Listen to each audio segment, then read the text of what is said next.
Hello, I'm David Chaston with 90 at 9, brought to you by interest.co.nz. This week at everything you need to know in 90 seconds at 9 o'clock, with news the Houston storm is having international repercussions.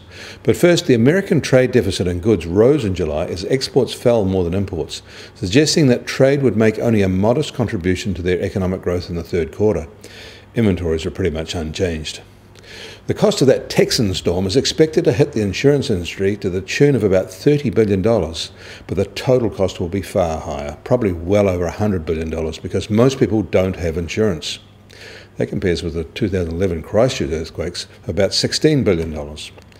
In time, the recovery will create a mini boom in the area. And here's an interesting American survey, something you may not have expected. New respected Pew Center research shows Americans are getting more tolerant, not less.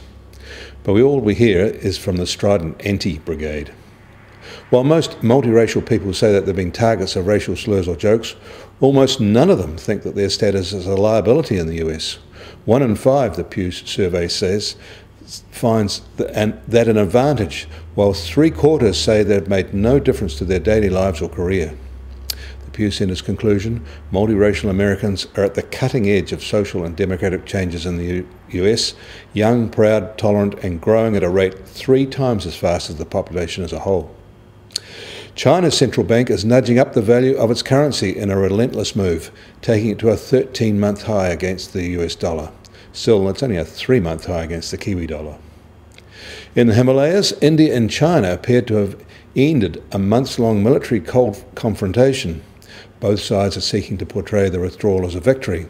Ease tensions are a very good thing there. In New York, the US Treasury 10-year yield slipped slightly again today. It's now at 2.16%. The price of crude oil has fallen sharply on the shutdown of Texan refinery demand, and now just over $46.50 a barrel, while the Brent benchmark is just under $52 a barrel.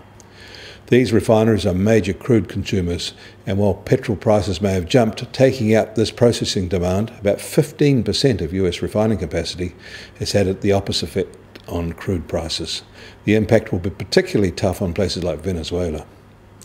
The price of gold is sharply higher today, up $18 to $1,311 an ounce, which is a 3-month high. And the Kiwi dollar is also a little higher today at 72.6 US cents, but we're lower on the cross rates at 91.1 Aussie cents and 60.6 euro cents. That leaves the TWI still at 74.7. I'm David Chaston. That was 90 at 9, brought to you by interest.co.nz.